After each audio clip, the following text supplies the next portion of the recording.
출애굽기 32번째 시간 바로에게 들어가라는 제목으로 본문 말씀은 출애굽기 10장 1절에서 3절까지 다 같이 읽겠습니다.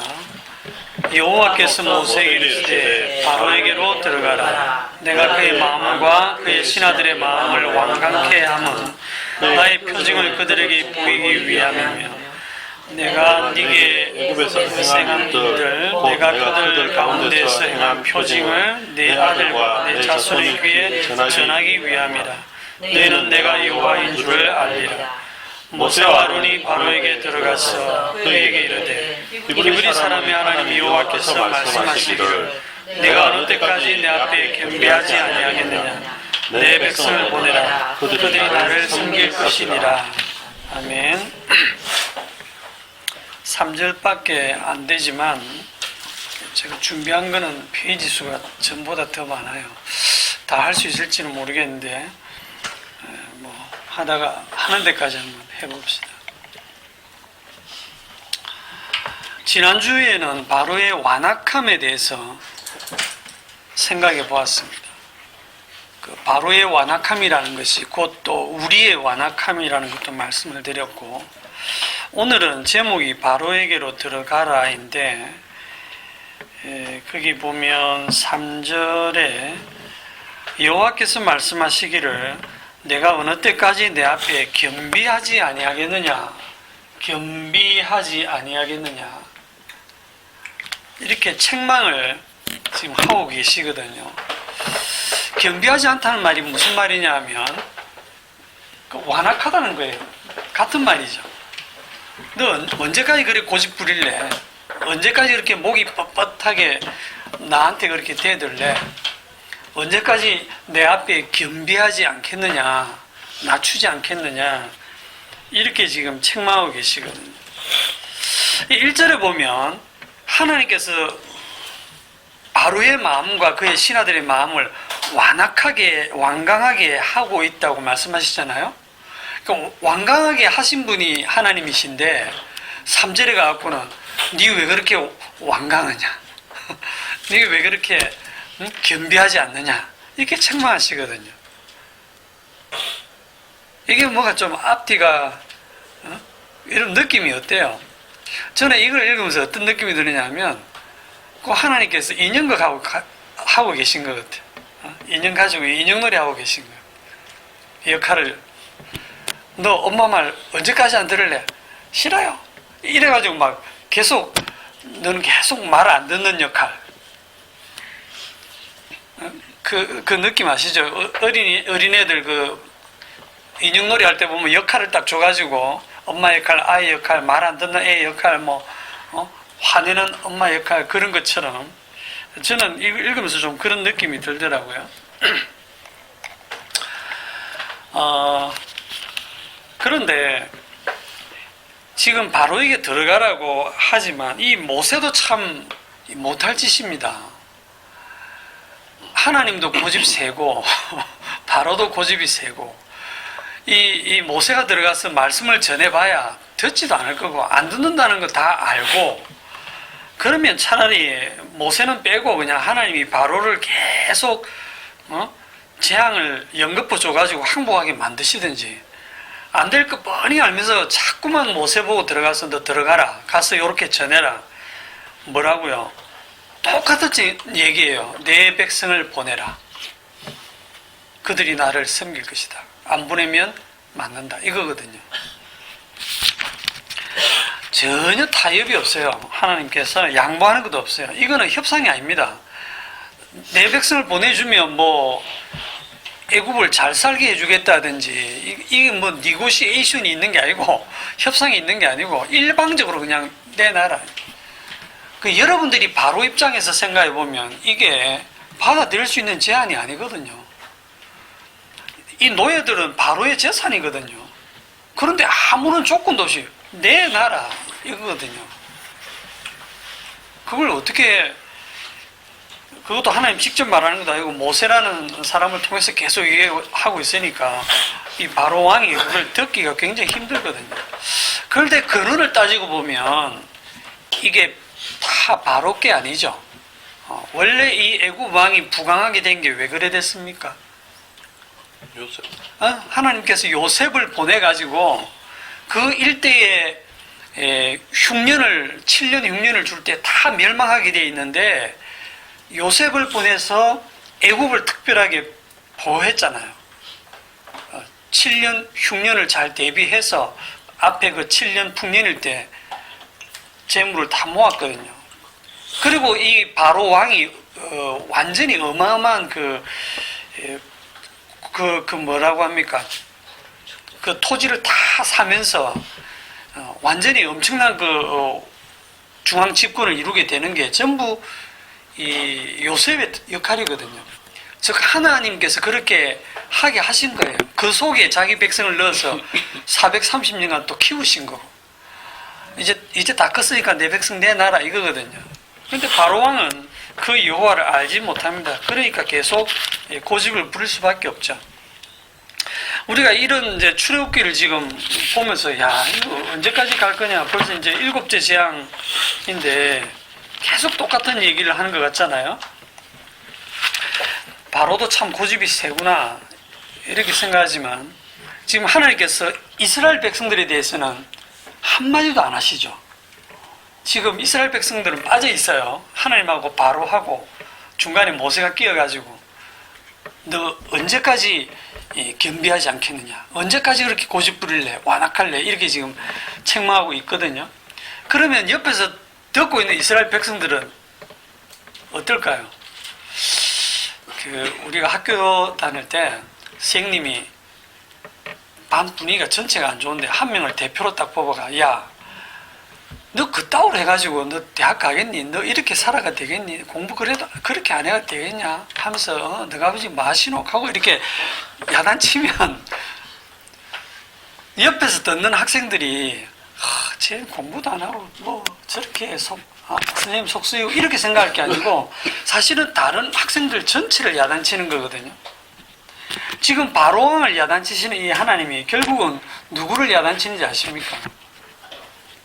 출애굽하고 딱 난 후에 하나님께서 출애굽기 33장에 가보시면 출애굽기 33장으로 가봅시다.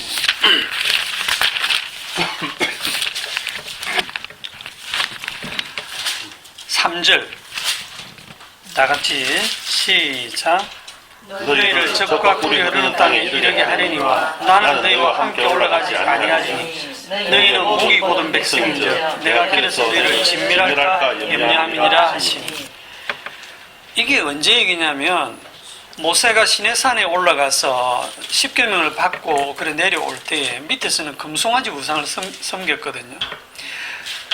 그 사건이 있고 난 후입니다. 하나님께서 엄청나게 진노를 하셔가지고 마치 사람으로 치면 삐진 것처럼 나 이제 너희들하고 안 간다. 너끼리 가라.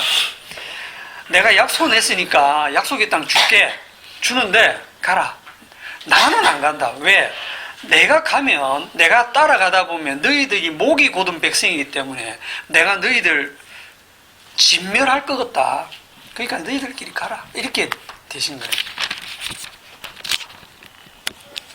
백성이 이 준엄한 말씀을 듣고 슬퍼하여 한 사람도 자기의 몸을 단장하지 아니하니 여호와께서 모세에게 이르시기를 이스라엘 자손에게 이르라. 너희는 목이 곧은 백성인즉 내가 한순간이라도 너희 가운데 이르면 너희를 진멸하리니. 하나님께서는 죄를 용납하실 수가 없는 분이십니다. 그렇기 때문에 이 목이 곧은 이 패역한 이 완악한 백성을 멸망할 수밖에 없는 거예요. 그러니까 바로왕을 보고 완악하다, 네 언제까지 내 앞에 겸비하지 않겠느냐 책망하셔가지고 바로와 그들을 다 멸망시킨 그 하나님이 자기 백성 꺼내놓고 이제 광야에서 뭐라고 합니까? 너희들이 완악하다 이제 지금 그러고 있거든요. 너희들이 목이 곧은 백성이다. 결국 뭐냐면 바로왕이나 그 신하들이나 애굽 사람이나 이스라엘 자손들이나 똑같다는 거예요. 그럼 오늘날 적용하면 우리는 어때요? 우리도 똑같이 하나님 앞에 완악하고 목이 곧은 백성이에요. 그래서 어떡합니까? 광야에서 40년간 뺑뺑이 돌리시죠. 이스라엘 백성들을 40년간. 왜 뺑뺑이 돌립니까? 물도 없고 마실 물도 없고 먹을 것도 없는 그 고생되는 광야를 힘들게 구원해놓고 왜 뺑뺑이 돌립니까? 돌리시는 이유? 목을 좀 부드럽게 만드시려고? 다 죽이 싫어. 신명기 8장 2절에 보시면 레위, 민수기, 신명기 구약성경 5번째 책 신명기 8장 2절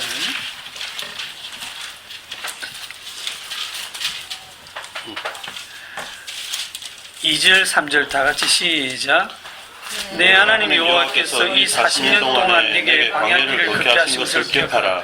이는 너를 낮추시며 너를 시험하사 네 마음이 어떠한지 그 명령을 지키는지 지키지 않는지 알게 하심이라. 너를 낮추시며 너를 줄이게 하시며 또 너가 알지 못하며 네 자손들도 알지 못하던 만나를 네게 먹이신 것은 사람이 떡으로만 사는 것이 아니요 여호와의 입에서 나오는 모든 말씀으로 사는 줄을 네가 알게 하려 하심이니라. 우리는 떡만 있으면 산다고 생각합니다. 그러니까 하나님하고 우리하고는 좀 안 맞아요. 여기 보면 네 하나님 여호와께서 이 40년 동안을 네게 광야길을 걷게 하신 것을 기억하라. 이 목적이 뭐냐? 너를 낮추시며 경비하지 않는데 경비하다는 게 낮춘다는 거거든요. 너를 경비하게 만든다. 너의 완악한 마음을 부드럽게 만들고 너를 낮추신다. 낮추어집니까? 결론은 낮추어집니까? 안 낮추어집니다. 그리고 너를 시험하사 네 마음이 어떠한지 그 명령을 지키는지 지키지 않는지 알려 하심이라. 하나님 모르십니까? 압니다. 뭘 아는데요? 말 안 들을까 압니다. 끝까지 완악할 거 다 압니다. 알면서 이렇게 써놓으신 거예요. 그 명령을 지키는지 지키지 않는지 알려 하심이라. 모르시는 게 아니에요. 그럼 결국 이게 뭐냐면 네가 알아라 이 말입니다. 네가 어떤 종자인지 네가 어떤 족속인지 얼마나 네가 폐역하고 완악하고 고집이 세고 하나님 말씀대로 살지 않는지를 네가 알아라. 그러면 이제 그런 생각이 들죠. 알면요. 알면 그럼 복 주십니까? 달라지는 거 없잖아요. 전혀 달라지는 거 없잖아요. 지금 보세요. 광야에서 엄청난 고생을 했고 고난을 겪었습니다. 우리 사람들이 고생을 하고 고난을 좀 겪으면 철이 좀 들죠. 우리들 생각에 철이 좀 들잖아요. 고생 안 한 사람보다 고생을 좀 하면 인생도 배우고. 광야에서 40년을 어마어마한 고생을 했습니다. 이 사람들이. 그리고 그런 속에서 하나님의 대단한 기적을 경험했고 또 하나님의 말씀을 직접 들었습니다. 요 세 가지 말씀 듣고 기적을 보고 그리고 몸으로 다 고생과 고난을 다 겪었습니다. 달라져요? 안 달라져요? 안 달라집니다. 경비해집니까? 안 경비해집니다. 여전히 완악합니다. 그래서 다 죽입니다. 광야에서 다 죽이십니다. 그러니까 출애굽 해가지고 하나님께서 하다 보면 얘들은 진짜 구제불능이라고 죽이시는 게 아니고 다 아세요 이미. 그래서 풀러내서 죽이시는 겁니다. 그러니까 이게 정말 황당하죠. 아니 하나님께서 그렇게 힘들게 구원해 놓고 그러니까 구원 자체가 목적이 아닌 거예요. 네? 신명기 31장 31장에 가보시면 전에도 한번 본 적이 있는데 신명기 31장 19절 이제 광야 40년을 다 돌고 이제 모세가 죽기 직전입니다. 죽기 직전에 마지막으로 신신당부하는 말씀이 신명기거든요. 그래서 그 마지막 설교를 지금 하면서 신명기 31장 19절에 이렇게 얘기합니다. 아예 노래를 지어서 불러라 하거든요. 19절 그러므로 이제 너희는 이 노래를 써서 이스라엘 자손들에게 가르쳐 그들의 입으로 부르게 하여 이 노래로 나를 위하여 이스라엘 자손들에게 증거가 되게 하라. 내가 그들의 조상들에게 맹세한 바 젖과 꿀이 흐르는 땅으로 그들을 인도하여 드린 후에 그들이 먹어 배부르고 살찌면 돌이켜 다른 신들을 섬기며 나를 멸시하여 내 언약을 어기리니 그들이 수많은 재앙과 환난을 당할 때에 그들의 자손이 부르기를 잊지 아니한 이 노래가 그들 앞에 증인처럼 되리라. 나는 내가 맹세한 땅으로 그들을 인도하여 드리기 전 오늘 나는 그들이 생각하는 바를 아노라. 지금 약속의 땅 들어가기 전에 이미 약속의 땅에서 말씀 안 지키고 우상숭배하다가 다 멸망할 거라는 걸 내가 이미 다 안다. 그러니까 요 내용을 그대로 노래로 불러라. 나중에 이루어졌을 때 이게 증거가 될 것이다. 그러니까 주님이 다 아시면서도 이렇게 하라는 이유가 뭐다? 네가 알아라 이 말이죠. 네가 똑바로 알아라. 좀 전에 얘기한 것처럼 그러면 알면 어떻게 됩니까? 제가 그러면 내가 완악한 백성입니다. 내가 겸비하지 않는 정말 목이 곧은 백성입니다. 제가 그걸 압니다. 예, 제가 주인 중 있겠습니다. 그걸 아니까 이제 됐죠. 알면 저는 이제 괜찮은 사람이죠. 아니까 저 구원받을 수 있죠. 알면 구원해 줍니까? 여러분이 폐역하다는 거 알면 구원해 줍니까? 그게 아닙니다. 알았냐? 알았으니 조용히 죽어라. 이겁니다. 와, 황당하죠? 알았으니 마땅히 죽어야 된다는 거 알았지? 그럼 죽어. 이거거든요.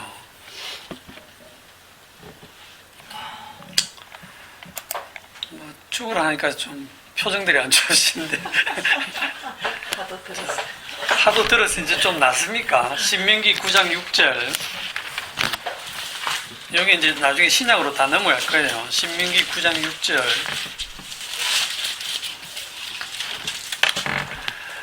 시작. 그러므로 네가 알 것은 네 하나님 여호와께서 네게 이 아름다운 땅을 기업으로 주신 것이 네 공의로 말미암음이 아니니라. 너는 목이 곧은 백성이니라.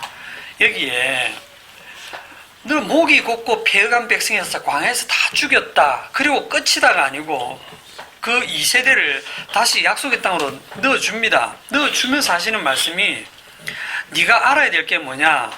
하나님께서 이 아름다운 땅을 기업으로 주신 것이 네 공의로 말미암음이 아니다. 네가 의로워서 그런 게 아니다. 네가 착해서 잘해서 그런 게 아니고 네가 말씀 잘 지켜서 그런 게 아니고 너는 목이 곧은 백성이다. 그거 알아라. 끝까지 너는 목이 곧은 백성이다라는 거예요. 그럼 여기에 대해서 아멘 하시면 됩니다. 예, 아멘. 저는 목이 곧은 백성입니다. 저를 천국에 넣어주십니까? 저는 목이 곧은 백성인데 저의 의가 아니군요. 그럼 뭔데? 전적으로 출애굽한 것이 어린 양의 피로 구원한 거죠. 어린 양의 피. 그 어린 양의 피의 희생으로 구원받았다는 것만을 증거하라는 거예요. 그걸 보여주기 위해서 네 잘나서 구원한 게 아니라는 걸 출애굽 광야 40년 약속의 땅에서 모든 걸 다 보여주고 있는 겁니다. 완악하다, 목이 곧다라는 것을 지난주에 어떻게 풀었느냐 하면 말씀에 불순종하는 것이 완악하다라고 했지만 그것만 완악한 게 아니고 또 뭐라 했습니까? 말씀대로 내가 다 순종하겠습니다 하는 것도 완악하다 그랬죠. 안 그렇습니까? 됐습니다. 이제 시작으로 가봅시다. 사도행전 7장 51절. 스데반 집사님의 그 설교거든요.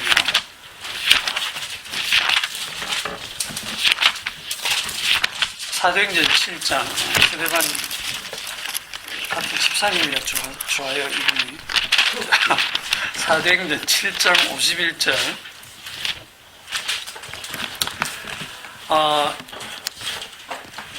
51절 같이 읽읍시다. 시작. 목이 곧고 마음과 귀에 할례를 받지 못한 사람들아, 너희도 너희 조상과 같이 항상 성령을 거스르는 도다.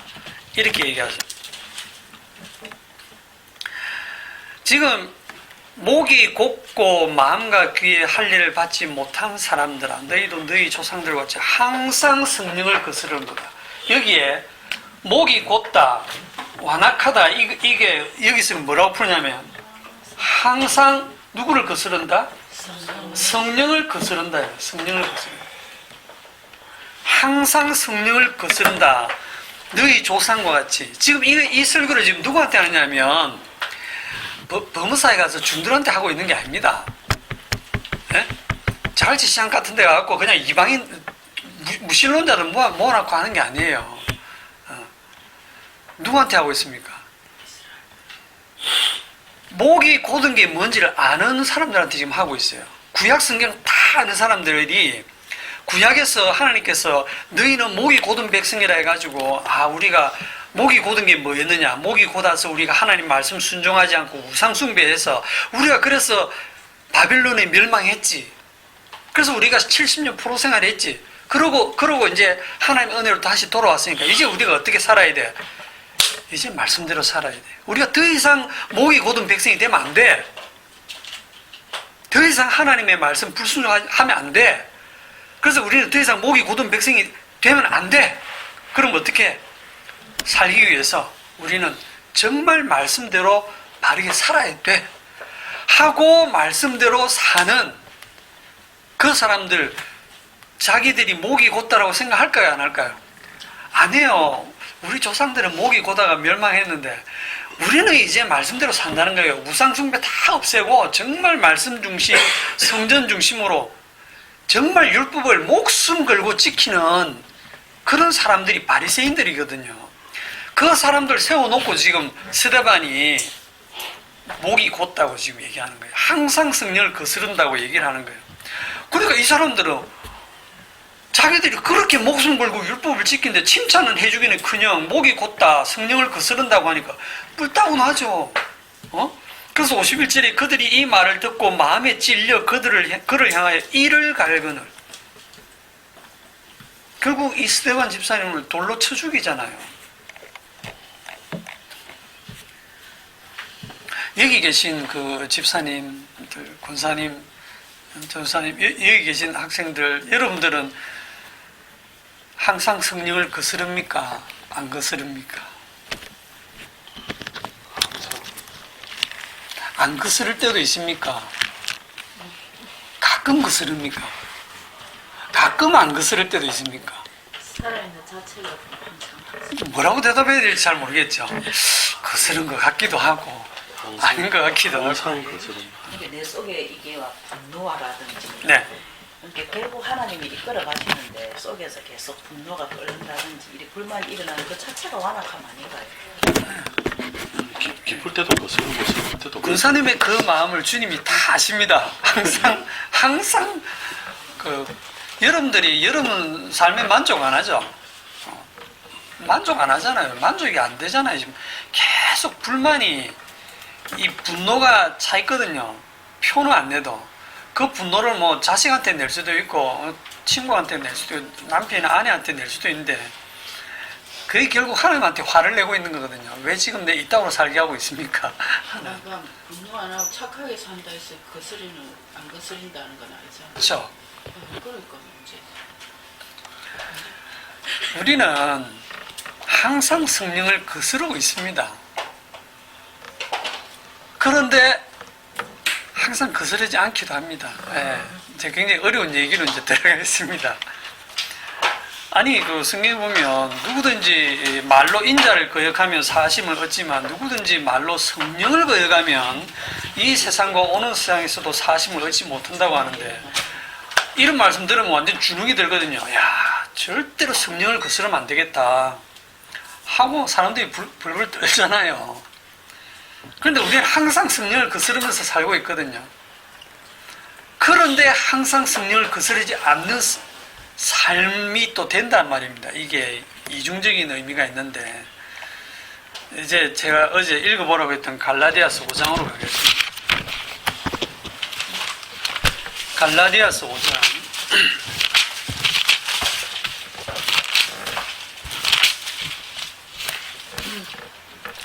갈라디아서 5장 16절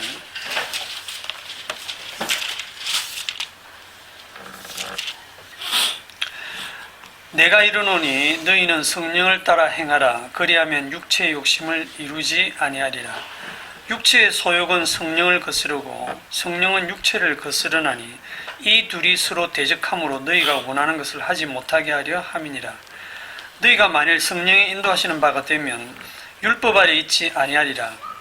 육체의 일은 분명하니 곧 음행과 더러운 것과 호색과 우상숭배와 주술과 원수 맺는 것과 분쟁과 시기와 분냄과 당 짓는 것과 분열함과 이단과 투기와 술취함과 방탕함과 또 그와 같은 것들이라. 전에 너희에게 경계한 것 같이 경계하노니 이런 일을 하는 자들은 하나님의 나라를 유업으로 받지 못할 것이요. 뒷부분 여러분들이 읽었어요. 시작. 오직 오직 성령의 열매는 사랑과 희락과 평과 오래 참음과 자비와 양성과 충성과 온유와 절제니 이 같은 것을 금지할 법이 없느니라. 그리스도 예수의 사람들은 육체와 함께 그 정욕과 탐심을 십자가에 못 박았느니라. 만약 우리가 성령으로 살면 또한 성령으로 행할지니 헛된 영광을 구하여 서로 노엽게 하거나 서로 투기하지 말지니라. 아멘. 성령을 거스릅니까? 라는 질문을 다르게 표현하면 여러분은 성령을 따라 살고 있습니까? 이렇게 말할 수도 있죠. 성령을 따라 행하지 않으면 성령을 거스르는 거잖아요. 그러니까 질문을 그렇게 바꿀 수도 있습니다. 그러니까 여러분들이 성령을 거스릅니까? 여러분 성령을 따라 행합니까? 라고 물으면 우리는 거기에 대해서 선뜻 자신 있게 대답을 못합니다. 성령을 따라 행한다라고 답을 잘 못해요. 왜냐하면 자기 꼬라지를 보거든요. 내 꼬라지를 보면 내가 이렇게 살아서 무슨 내가 성령을 지금 따라서 행하는 삶이냐. 아무리 자기를 좀 좋게 보려고 해도 성령을 따라 사는 것 같지는 않거든요. 남들보다 조금 낮게 사는 것 같기는 해도 내가 성령을 따라 사는 것 같지는 않기 때문에 이런 말씀이 참 부담스럽게 느껴집니다.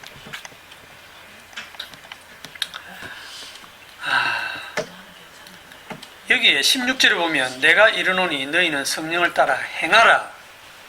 하라. 이 명령이죠. 하라.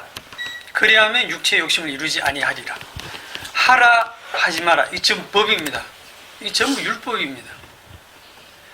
그러니까 이게 법으로 딱 주어지면 인간들은 본능적으로 이걸 지키려고 그래요.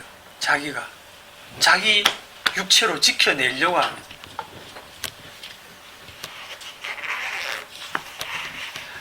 그게 뭐냐면 자기 여러 이런 법을 하나님이 법으로 주시는 이 말씀들을 여러분의 육체로 지켜내려고 하는 그 마음 자체가 성령을 거스르는 겁니다. 그게 마귀에게 농락당하고 있는 거예요. 그러니까 이 말씀을 정말 오늘날 전 세계 기독교 교회가 이 말씀을 이해를 못해요. 그냥 이 문자 그대로 해석을 합니다. 아니 문자 그대로 해석을 해서 맞을 것 같으면 성령님이 필요 없죠. 이거를 문자적으로 해석하고 문법적으로 해석하고 역사적으로 해석해서 인간의 그 문법 논리로 이걸 다 이해해서 풀어낼 수 있을 것 같으면 그게 무슨 하나의 말씀입니까? 성령에 의해서 기록한 말씀인데 문자는 사람들이 쓰는 문자를 채용했을지라도 이 내용이 하나님 말씀이거든요. 하늘의 얘기거든요. 그러니까 절대 이걸 문자적으로 해석하시면 안 됩니다. 우리가 성경을 풀이할 때 원칙이 방향성이라고 하는 겁니다. 방향성. 방향성을 크게 보시면 이런 방향이 있고 이런 방향이 있고 이거 뭡니까? 하나님이 인간을 찾아오는 겁니다. 이게 복음이죠. 인간은 그 전적 타락, 전적 무능, 죽은 자.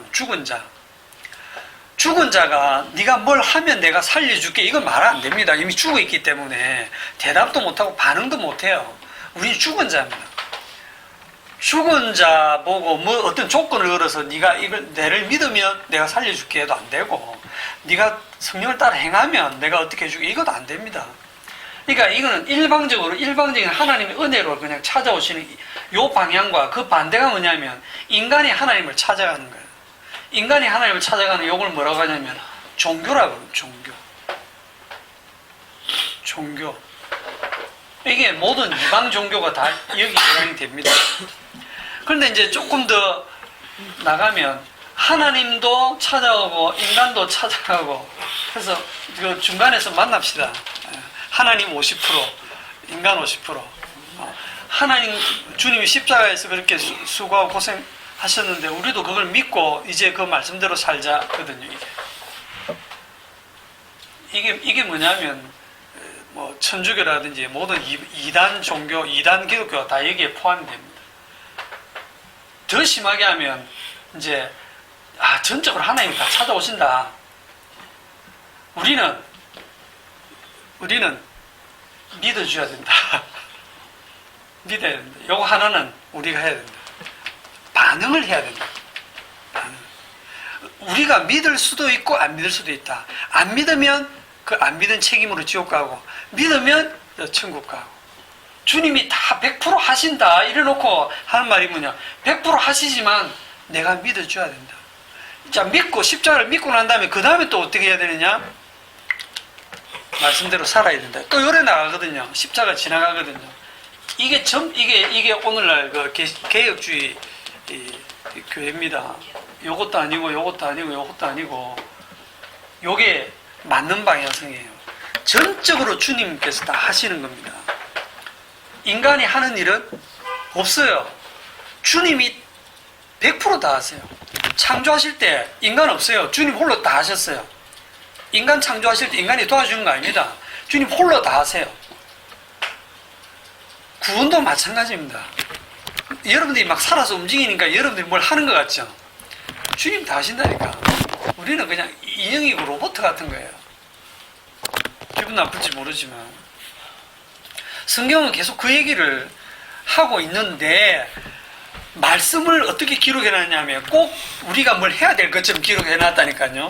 성령 따라 행하라 그러면 우리는 구약에 10계명을 주시면서 이거 하라 저거 하라니까 이스라엘 백성들이 우리가 예 다 하겠습니다 이래 나서는 것처럼 오늘도 마찬가지예요. 신약 성경에 뭘 하라 그러면 예 하겠습니다 이래 나선다. 똑같은 실수를 지금 하고 있는 겁니다. 그래서 이거를 문자적으로 딱 해석한 그 결론이 오늘날 그 대부분의 기독교의 그 결론이 뭐냐면 성화론이거든요. 성화론이 뭐냐? 우리가 성령 받기 전에는 그 말씀대로 못 살았는데, 성령을 받으면 이제 성령과 함께 살아가면 우리는 하나님 앞에 거룩한 존재로 살 수 있다. 이게 성화론입니다. 성령을 따라 살면 성령을 힘을 입어서, 그전에는 성령 없을 때는 못했는데 이제 성령의 능력으로 우리가 하나님 앞에 거룩한 존재가 될 수 있다. 이게 성화론입니다. 들어보면 그럴듯해요. 그래야 될 것 같고. 마태복음 5장부터 그 7장에 보면 마태복음 5장, 여기 갈라디아서는 접어놓으세요. 금방 돌아올 테니까. 마태복음 5장에 가면 산상설교가 있죠. 마태복음 5장부터 7절까지 산상설교, 산에 올라가서 예수님이 지금 사람들 앞에 설교를 하시는데, 이 산상설교를 어떻게 해석을 하느냐 하면, 이거는 천국 헌장이다.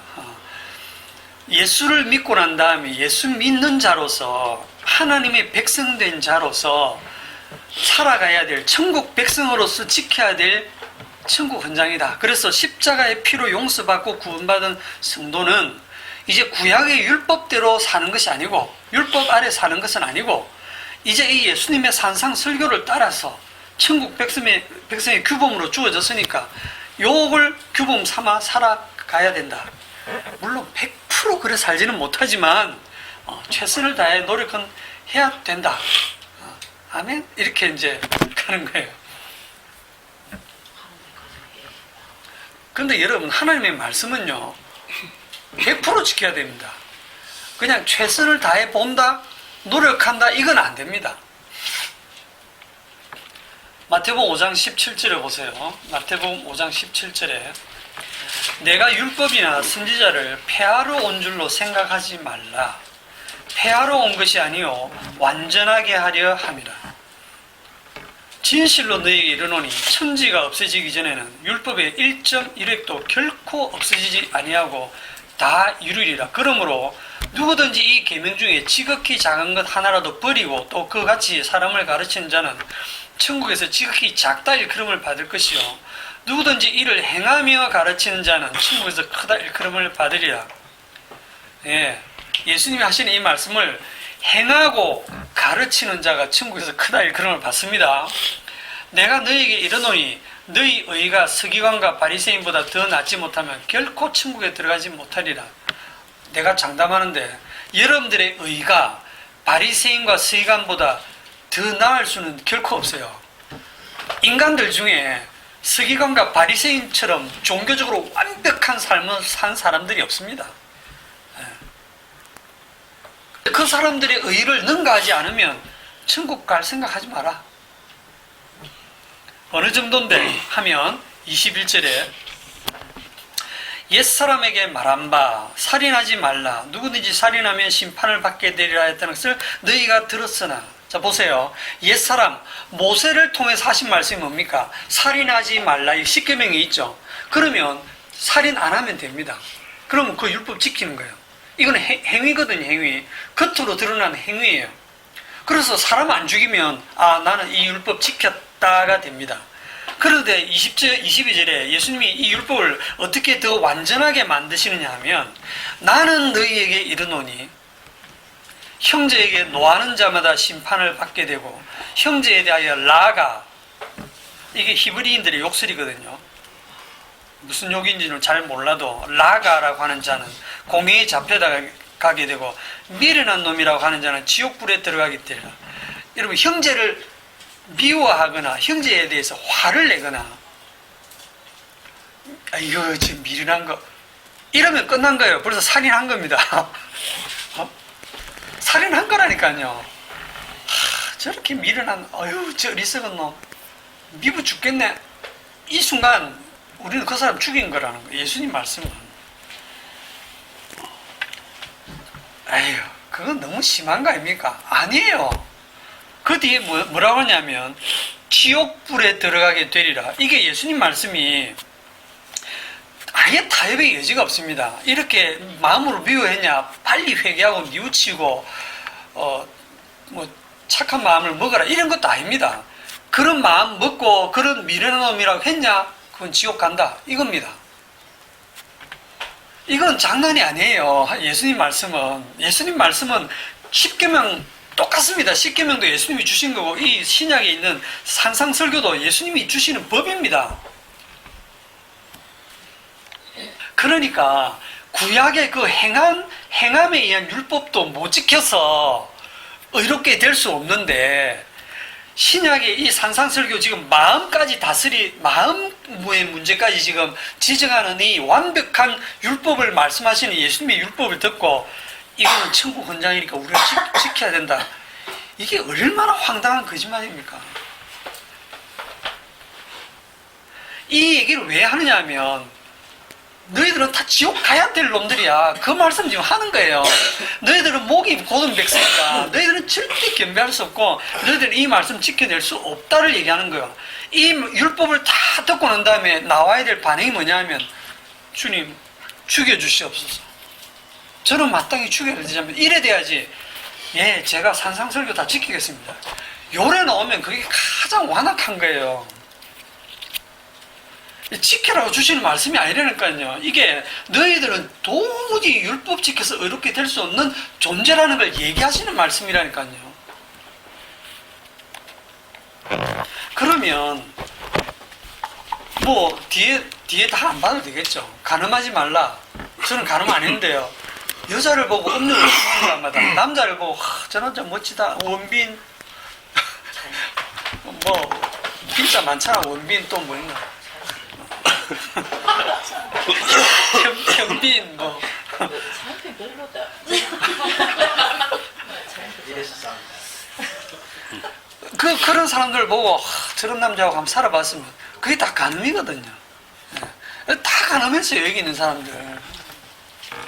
매일 살인하고 매일 간음하고 매일 남의 걸 탐내는 매일 도적질하고. 예?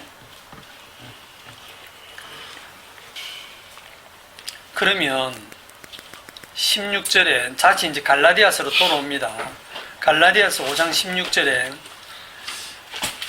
너희는 성령을 따라 행하라. 이게 우리가 할 일일까요? 아닐까요? 아니라니까요. 이게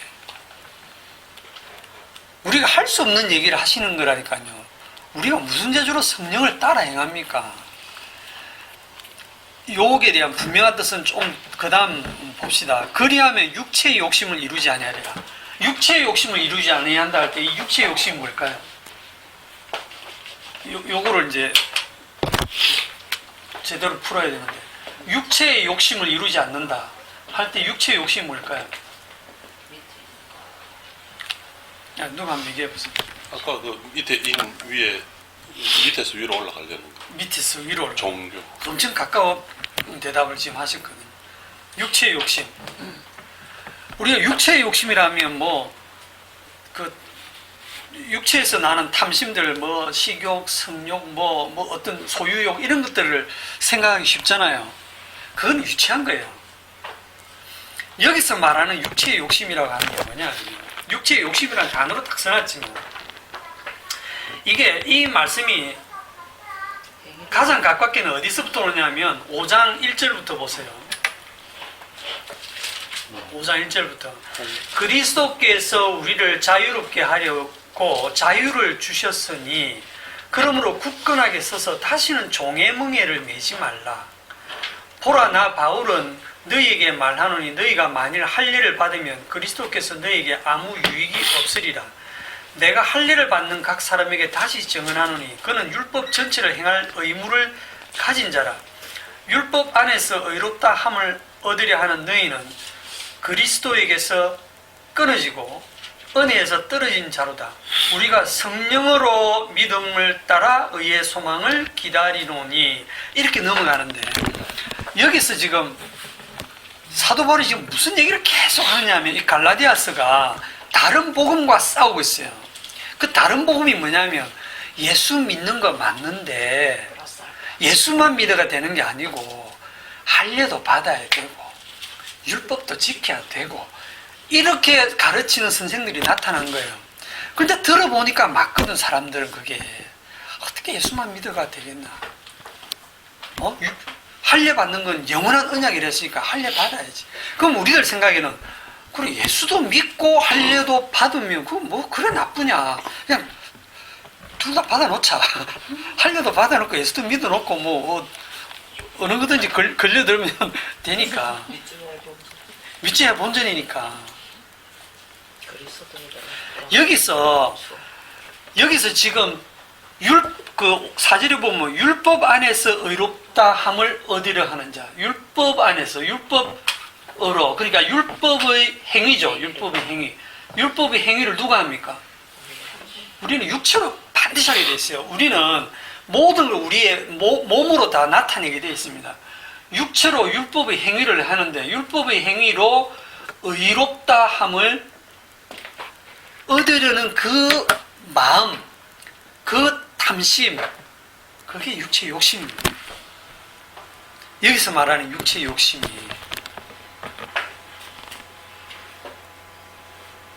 아시겠습니까?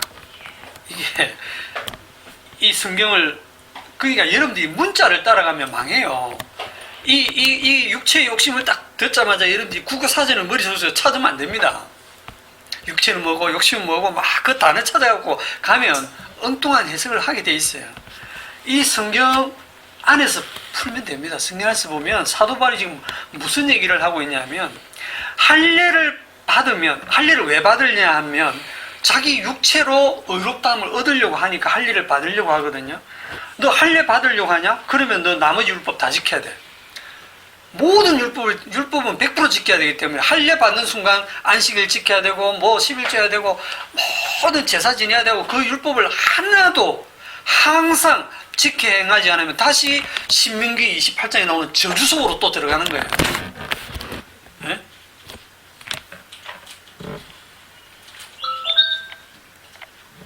근데 우리는 이걸 오늘날로 가져오면 예수도 믿고 말씀도 지키자라고 하면 말씀 지키는 게 뭐가 나쁘나 이런 생각 하거든요. 예수는 믿고 말씀.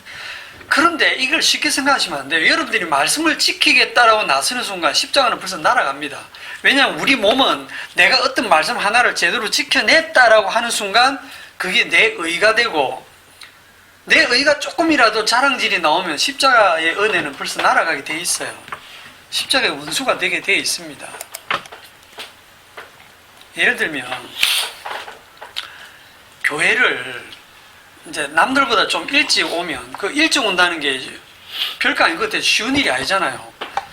그 전날부터 마음을 좀 단단히 먹고 내일은 내가 늘 늦은데 이번엔 좀 일찍 가야 되겠다 하면 그 전날 마음 단단히 먹고 좀 일찍 잔다든지, 그리고 아침에 시계 맞춰놓고 일찍 일어나서 막 빨리 서둘러야 되잖아요. 그건 보통 일 아니잖아요. 그렇게 해서 일찍 왔습니다. 자, 일찍 와보니까 아무도 없어. 내가 1등 했네. 오늘 전도사님 1등 하셨는데 거의 11시 다 되고 오셨는데 1등 하셨어요. 네, 1등을 딱 하면 이제 기다려도 사람들이 안 오죠. 좀 늦게 오잖아요. 그러면 어떤 마음이 분명히 드냐면, 다들 좀 일찍 오지. 아니 십자가를 안 다는 사람들이 왜 이렇게 늦게 오나, 이런 마음이 든다니까요. 그렇게 이제 판단을 하게 돼요. 일찍 왔다는 것 자체가 벌써 자기 의가 돼서 판단을 한다니까요. 그게 죄죠. 그러니까 여러분들은 그런 죄를 안 지으려고 다들 늦게 오잖아, 그냥. 아예. 그럼 늦게 오면 그게 의가 되느냐? 아니거든요. 늦게 오는 것도 죄예요. 늦게 갖고는 또 일찍 온 사람 보고, 아이고 참 율법적으로 또 일찍 오고 이러네. 지 일찍 왔다고 자랑질하고 있네. 이러면서 또 십자가 복음만 알면 되지 뭐 일찍 오는 게 뭐가 중요하나 이러면서 이제. 그러니까 인간은 계속 죄가 터져 나올 수밖에 없어요. 보험께서 그때 할렐루야. 불만 쪽에 연습이 같은 그러니까. 자, 육체의 욕심이 뭐다? 갈라디아서는 육체의 욕심. 네. 율법 행위로 의롭게 되려는 그 탐심, 그 욕심이 육체의 욕심, 그게 욕심이에요. 이 육체의 욕심을 이루지 아니하리라. 17절. 육체의 욕심은, 육체의 소욕은 성령을 거스르고. 여러분, 그래서 스데반 집사님이 설교하실 때 그렇게 율법으로 의롭게 되려고 했던 그 사람들을 향해서 너희가 항상 성령을 거스른다. 너희들이 항상 성령을 거스른다. 자기들은 절대 그렇게 생각 안 하거든요. 우리는 율법대로 산다. 우리가 왜 목이 곧은 백성이냐 라고 생각하는데, 스데반은 이 목이 곧은 백성아 왜 항상 성령을 거스르느냐 책망하고 있거든요. 육체의 소욕은 성령을 거스르고 성령은 육체를 거스르나니 이 둘이 서로 대적하므로. 자, 누구랑 누가 대적합니까? 성령과 육체가 지금 대적을 합니다. 대적. 원수입니다. 원수. 사이좋게 지낼 수 있을까요? 없을까요? 없어요. 절대로 사이가 안 좋아집니다. 그러면 여러분들 육체가 있어요? 없어요? 야, 여러분들이 예수님을 믿는 순간 예수님이 딱 죽여가지고 육체를 죽여버리고 바로 천국으로 데려가 버리면 깨끗하게 끝날 건데, 요한복음에 보면 예수님이 우리를 안 데려가세요. 우리를 세상에 그냥 버려두신대. 세상에 두신대. 육체 가운데 살게 두신대요. 그럼 자, 육체 가운데 살게 두셨다. 이제는 내가 사는 것이 아니오 내 안에 그리스도께 사신 것이다 했지만, 이제 내가 육체 가운데 사는 것은, 그렇게 얘기하잖아요. 그죠? 육체 가운데 산다 할 때 그 육체는 성령을 늘 거스린다니까요. 이 육체는요, 여러분들이 절대 잊지 말아야 될 겁니다. 육체는 100% 마귀에게 장악되어 있습니다. 이 세상은 마귀가 장악하고 있어요. 육체를 입고 있는 우리는 마귀에게 장악되어 있어서 이 육체는 죄가 터져나올 수밖에 없어요. 항상 성령을 거스를 수밖에 없어요. 그래서 성령이 오시면 성령이 육체를 잘 달래가지고 육체를 잘 훈련시켜가지고 육체를 고생 좀 시켜서 광야생활 시켜갖고 훈련시켜가지고 그거 아닙니다. 안 돼요. 어떡합니까? 대적하기 때문에 성령이 오시면 육체를 어떡합니까? 죽입니다. 아까 내가 죽으라 했잖아요. 이 육체는 항상 성령을 거스르고 목이 곧고 폐역하고 겸비하지 않기 때문에 육체를 고쳐 쓸 생각 없습니다. 주님은 어떻게 한다고요? 죽인다니까요. 그러면 성령이 오셨다 이러면 여러분들은 아, 난 죽었구나 이러면 됩니다. 아, 난 죽었구나. 살 생각하지 마세요. 아, 난 죽었구나. 성령이 이깁니까? 육체가 이깁니까? 여러분들 육체가 이기는 거죠. 계속 이런 마음대로 죄를 지으니까 성령이 이기는 겁니다. 왜냐하면 시간 지나보세요. 죽지. 여러분들이 열심히 죄를 잘 짓고 있으면 안 죽습니까? 결국 죽잖아요. 죽이신다니까. 그러니까 여러분들이 스스로 죽으려고 애쓰지 마세요. 왜냐하면 성령이 이미 여러분들을 죽이셨고 죽은 자로 여기시기 때문에. 이미 밥병 걸려서 죽었어. 그래. 근데 그러니까 현실을 믿지 마세요. 현실은 환상이고 여러분들 이미 예수 그리스도와 함께 죽은 자로 하나님 여기시거든요. 자, 육체의 소욕은 성령을 거스르고 성령은 육체를 거스르니 이 둘이 서로 대적함으로 너희가 원하는 것을 하지 못하게 하려 함이니. 너희가 원하는 게 뭡니까? 너희가 원하는 거. 율법 행위로 의롭다 함을 얻으려고. 네, 뭐 그렇게 해석을 하실 수도 있고 성경으로 가져오면 로마서 7장에 보면 사도 바울이 뭐라고 하냐면 내가 원하는 바 선은 행하지 아니하고 내가 원치 않는 바 악을 행하는도다. 그렇죠? 나는 선을 행하려고 하는데 악이 나와 함께 있어가지고 내 속에 있는 마음의 다른 법이 내 마음의 법과 싸워서 항상 내가 내 속에서 죄만 터져 나온다라고 하는 고백을 지금 사도 바울이 하거든요. 우리만 그런 게 아니고 사도 바울도 육체 가운데 살고 있는 겁니다. 그 고백을 로마서 7장에서 하고 있어요. 그래서 너희가 원하는 선은 절대로 안 나온다. 육체와 성령은 늘 거스른다. 그러면 성령을 따라 행하는 건 뭡니까? 너희가 만일 성령의 인도하시는 바가 되면 율법 아래 있지 아니하리라. 자, 여기 잘 보시면 너희가 만일 성령의 인도하시는 바가 되면, 자, 성령의 인도하시는 바, 이게 16절에 너희는 성령을 따라 행하면 이랑 같은 말이에요. 성경은 같은 말을 자꾸 반복하는데 표현을 다르게 해요. 거기에 여러분들이 흔들리시면 안 돼요. 성령의 인도하시는 바가 되면 성령이 이긴다, 육체가 이긴다.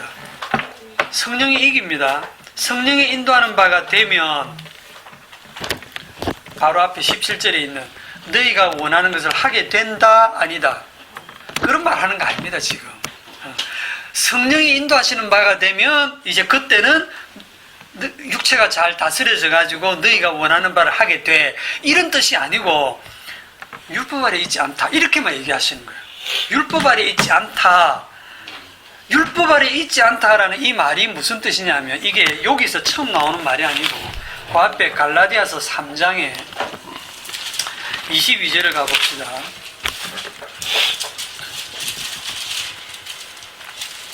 갈라디아서 3장 22절. 그러나 성경이 모든 것을 죄 아래 가두었으니 이는 예수 그리스도를 믿음으로 말미암는 약속을 믿는 자들에게 주려 함이라. 자, 성경이 모든 것을 죄 아래 가두었다. 뭐 아래 가두었다? 죄 아래 가둔 게 뭡니까? 율법 아래 가둔 거예요. 죄 아래 가두는 방법, 예수님, 하나님이 성경을 주신 거예요. 성경이 모든 것을 죄 아래 딱 가둔 거예요. 율법을 주신 거예요. 구약 같으면 율법이고 신약 같으면 산상수훈 사도들의 말씀 하라 하지 마라 이런 말씀을 딱 주면서 전부 그냥 쥐 아래 딱 가두어 버려요.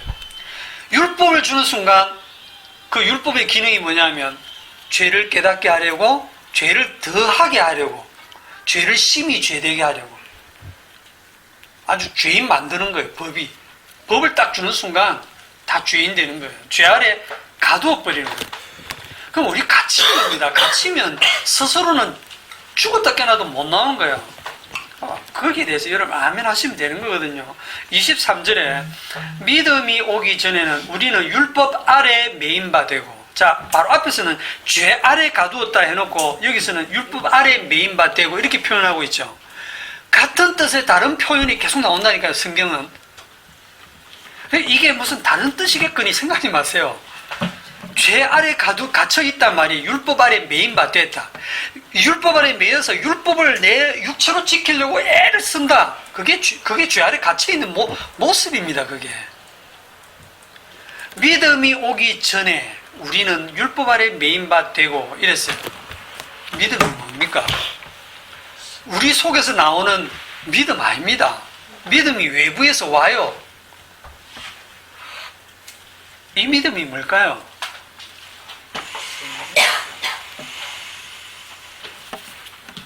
제가 여기서는 성령으로 풀겠습니다. 믿음이 뭐냐면 우리가 육체로만 있을 때는 죄 아래 갇혀 있는데 성령이 오시면 이제는 너희는 더 이상 죄 아래 있지 않다. 육체 아래 있지 않다. 율법 아래 있지 않다. 믿음이 온 후로는 그랬죠. 그 믿음이 뭐냐면 성령입니다. 여러분 성경은 같은 뜻을 참 다양하게 풉니다. 여기서 성령이 오기 전에는 우리는 율법 아래 매인바 되고 계시될 믿음의 때까지 갇혔느니라. 이렇게 해석하시면 좋고, 그 앞에 이는 예수 그리스도를 믿음으로 말미암는 약속의 성령이죠. 약속의 성령이라고 부르잖아요. 약속하신 것을 보내준다 할 때 그게 누구냐면 성령이잖아요. 성령을 받은 걸 우리는 믿는다라고 하는 거예요. 성령 받은 자를 믿는 자라고 표현하는 겁니다. 이같이 율법이 우리를 그리스도께로 인도하는 초등교사가 되어 우리로 하여금 믿음으로 말미암아 어렵다함을 얻게 하려 함이라. 믿음이 온 후로는 우리가 초등교사 아래 있지 아니하도다. 다르게 풀면 성령이 온 후로는 우리가 율법 아래 있지 아니하다. 다시 갈라디아서 5장으로 오면 18절에 성령이 온 후로는 우리는 율법 아래 있지 않다. 자 18절 너희가 만일 성령의 인도하시는 바가 되면, 성령의 인도를 받으려고 또 뭔 짓을 할 필요 있어요 없어요? 여러분들이 뭔 짓을 하는 게 아무 의미가 없다니까요. 성령이 오셔갖고 육체랑 의논해서 일을 안 합니다. 성령 혼자 일하세요. 그러니까 성령이 오신 그 자체가 뭐냐면 성령의 인도하시는 바가 된 거고 성령을 따라 행하는 게 된 거예요. 이걸 너희는 성령을 따라 행하라 이렇게 써놓으신 것이 저는 너무너무 놀라워요. 이거를 문자로 해석해서 다 엉터리를 해석해서 지옥 가라는 거야. 이걸 다 법으로 해석해서 지옥 가라는 거야. 성령 받지 못한 자들은 보아도 보지 못하고 들어도 듣지 못하고 마음으로 깨닫지 못하게 하시는 거예요.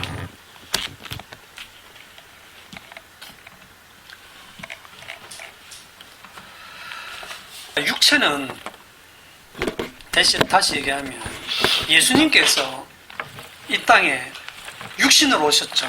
말씀이 육신이 돼요. 죄 있는 육체의 모양으로 오셨어요. 예수님께서 초림하실 때 종의 형체를 가져 죄 있는 육신의 모양으로 오셨다. 이렇게 지금 표현되어 있어요. 예수님이 하나님의 아들일지라도 죄 있는 육체로 오셨을 때 성령께서 어떻게 하셨습니까? 그분을 십자가로 끌고 가서 못 박아 죽인 겁니다. 결론이 그분을 잘 먹고 잘 살게 해준 게 아니고 그 육체가 배고플 때 먹을 거 준 게 아니고 40일 굶었는데 먹고 마실 거 갖다 준 게 아니고 성령이 그런 광야로 데려가서 시험 받게 하시고 성령께서 세례 받게 하시고 성령의 능력으로 십자가 달리게 하시고 성령의 능력으로 죽여버린 거예요. 십자가에. 그리고 성령의 능력으로 부활시켰어요. 하나님의 아들의 신분일지라도 죄 있는 육체의 모양 가운데 오셨을 때 여러분 그 말을 오해하지 마세요. 예수님이 죄를 지었나 이렇게 생각하시면 안 됩니다. 죄라는 것은 하나님의 영광에 이르지 못하는 거거든요. 부족한 거거든요. 육체는요 절대로 이 혈과 육은 하나님의 나라에 들어갈 수 없어요. 이 혈과 육은, 이 육체는. 그래서 예수님이 육체로 오셨을 때 그 육체는 십자가에 죽을 수밖에 없어요. 그래서 성령에 의해서 십자가에 죽으신 거예요. 하물며 하나님의 아들일지라도 그래 죽었다면 우리 육체는 우리가 그러면 나는 이 육체가 항상 성령을 거스릅니다. 주님 저는 정말 죄인 중에 있겠습니다 라는 걸 알면 살려주실까요? 아니라니까. 그래 이제 알았냐? 죽으라. 이거를 성도기 때문에 주님께서 가르쳐 주시는 겁니다. 성도기 때문에 죽는 이유를 가르쳐 주시는 거예요. 불신자는 왜 죽는지 모르고 죽습니다. 근데 성도는 말씀을 통해서 너희들이 왜 죽어야 되는지 아냐, 왜 마땅히 죽어야 되는지 아냐를 십자가에 죽으신 예수님을 보면서 내가 살아야 될 존재가 아니구나, 나 마땅히 죽어야 될 존재구나 하는 걸 성도는 알아가는 거예요. 그 죽음으로 끝이 아니라는 것을 십자가를 통해서 주님이 먼저 보여주신 겁니다. 첫 열매가 되셔갖고 부활의 첫 열매가 되셔가지고 그 안에 소망이 있습니다. 죽는 걸 끝나면 얼마나 우리가 불쌍한 자겠어요, 이 땅에서.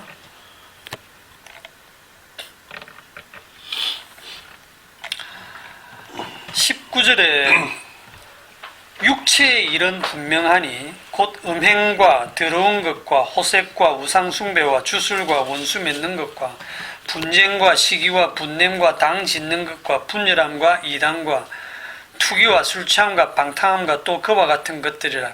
여기에 해당 안 되시는 분, 음행, 더러운 것, 호색, 여자 좋아하고 남자 좋아하고, 우상숭배, 탐심이 우상숭배라서 탐낸 적 없는 분, 주술이 뭐죠? 미신적인 거죠. 네.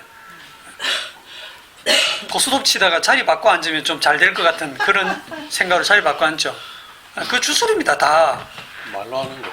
네, 말로 하는 것도 마찬가지예요. 원수 맺는 거, 분쟁, 시기, 분냄, 당짓고 분열, 이단, 투기, 술 취함, 방탕, 투기, 로또 사는 것도 그런 투기는 아닌데 참. 여기 해당이 안 되는 사람이 없어요. 또 그와 같은 것들이라. 전에 너희에게 경계한 것 같이 경계하는 이런 일을 하는 자들은 하나님의 나라를 유업으로 받지 못할 것이요. 하나님의 나라를 유업으로 못 받습니다. 누가? 이 육체는, 이 혈과 육은 하나님의 나라를 유업으로 받지 못할 것이요라고 고린도서에 나와 있잖아요. 이 혈과 육은 하나님의 나라를 유업으로 받지 못하는구나. 그럼 이 육체에서 나오는 뭐냐? 육체에 나오는 일은 분명하다라고 적혀 있잖아요. 이런 것만 나온다는 거예요. 이런 것만. 주님, 나한테서는 늘 이런 것만 쏟아져 나오는군요. 그래서 사도 바울이 탄식하는 거예요. 이 사망의 몸에서 누가 나를 건져내랴 해놓고 찬양하죠. 우리 주 예수 그리스도를 말미암아 하나님께 감사리로다. 여기에 보면 하나님의 나라를 유업으로 받는다 할 때 유업 또는 유산, 하나님의 나라를 유산으로 받는다 하는 이 말 속에 우리가 할 일이 없다는 게 포함됩니다. 여러분들이 노력해서 만든 것 같으면 여러분 재산이죠. 그건 유산 아닙니다. 유산은 조상이 다 해놓은 거를 어느 날 갑자기 땅을 10만 평 그래갖고 몇백억 되는 땅을 우리 조상이 남겼더라. 자, 몰랐는데 갑자기 자기한테 유산이 뚝 돌아온 거예요. 개이득. 유산은 참 좋은 게. 개이득. 좀 어려운 말로 은혜, 게이드. 야, 참 좋은 표현이다. 그러니까 이 유업이다, 하나님의 나라가 유업이다, 유산이다, 이 말 자체가 우리 육체로 뭔가 해서 받아내는 게 아니라는 거예요. 그러니까 육체의 일로 하나님의 나라를 유업으로 받지 못합니다. 아멘. 그렇죠. 그 다음에 오직 성령의 열매는 사랑과 희락과 화평과 오래 참음과 자비와 양성과 충성과 온유와 절제니. 그러면 이제 여러분들이 요 성령의 9가지 열매입니까? 이 9가지 열매를 보면서 이 중에 하나라도 맺고 있는 분. 내가 다 맺지는 못하지만 내가 좀 오래 참기는 한다. 내가 좀 맞아도 잘 참는다.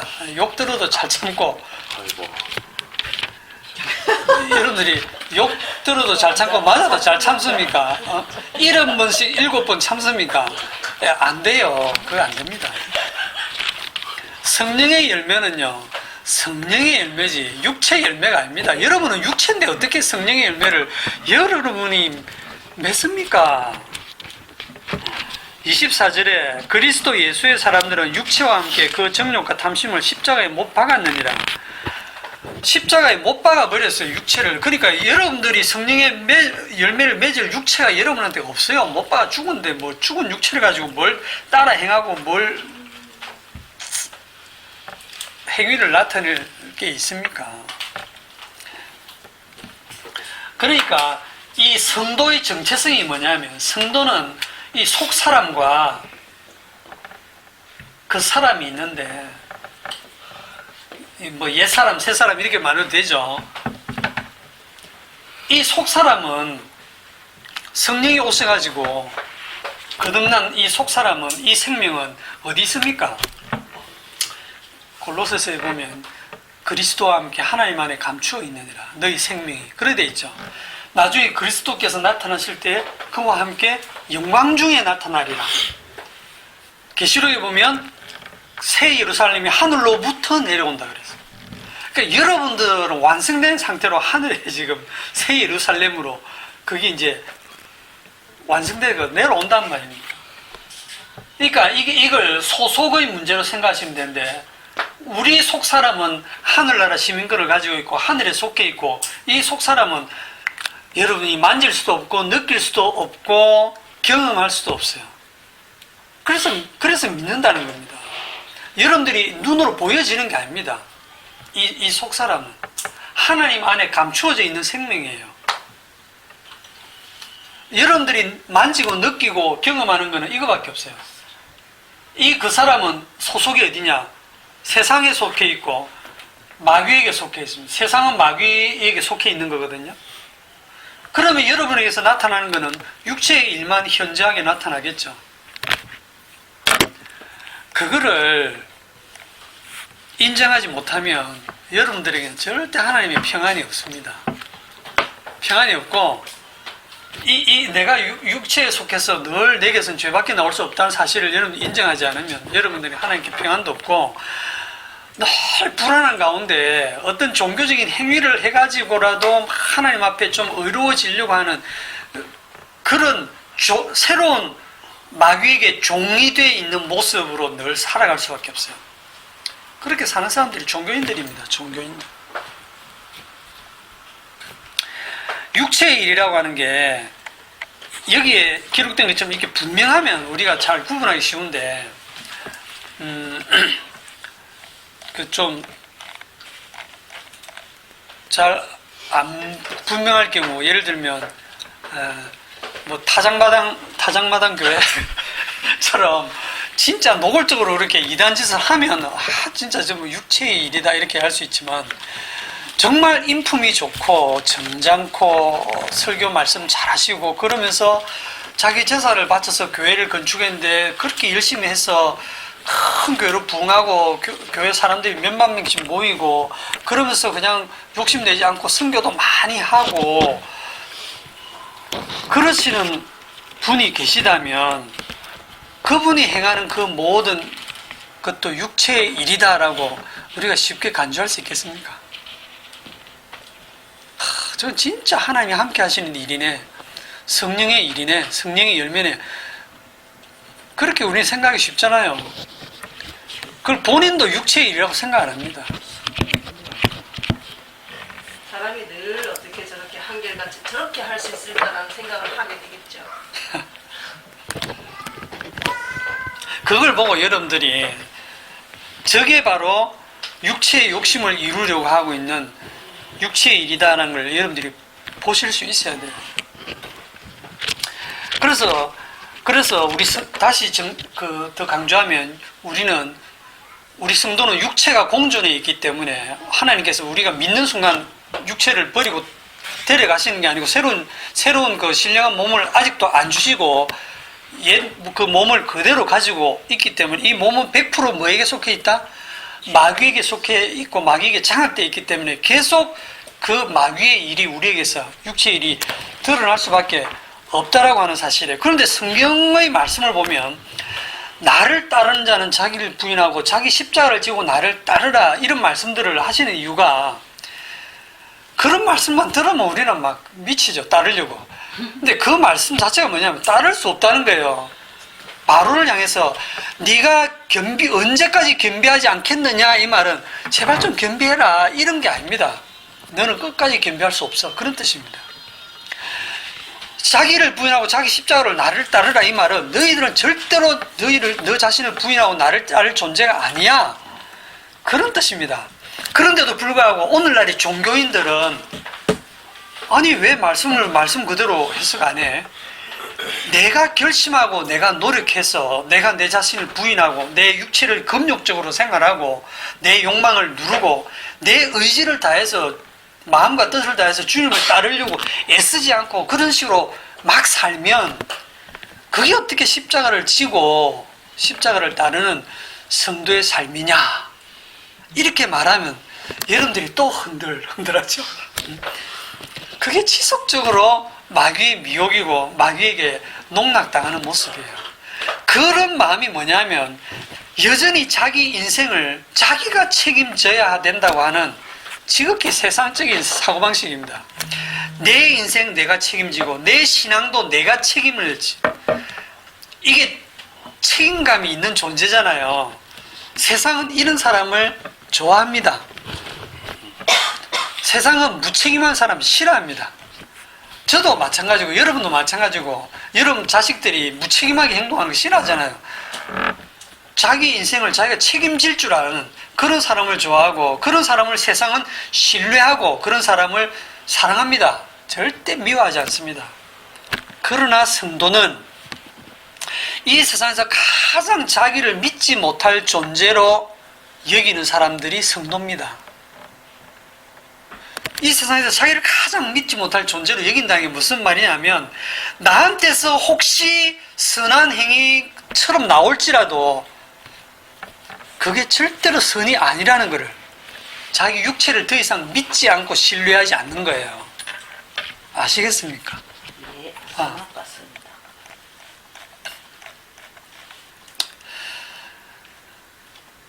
그래서 자기를 부인한다는 것은 죄를 안 짓는다는 것도 아니고 나한테서 나오는 모든 것이 악한 일이고 육체의 일이다 하는 거예요. 그래서 육체의 욕심을 이루지 않는다는 뜻은 더 이상 육체의 행위로 의롭게 되려고 애쓰지 않는다. 내 육체의 행위를 더 이상 믿지 않는다. 그것조차도 성령께서 그렇게 하신다 라고 하는 것을 아는 겁니다. 시간이 많이 가서 지금 뒤에 아직 많이 남았는데 벌써 저래 됐네. 벌써 그래 됐나라고 말씀하시니까 감사합니다. 자, 남은 거는 그럼 오후 시간에 25절부터 남은 시간 좀 아직 많이 남으면 요거는 오후 시간에 하기로 하고 오전은 요 정도로 정리를 하겠습니다. 기도합시다.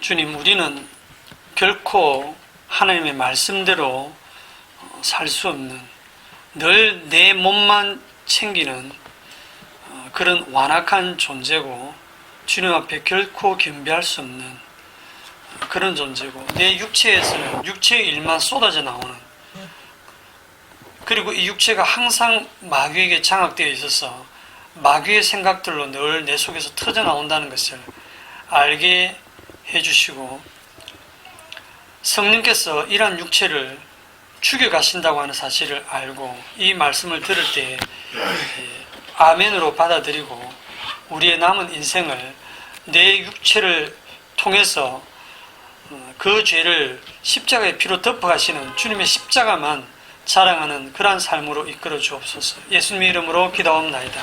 아멘.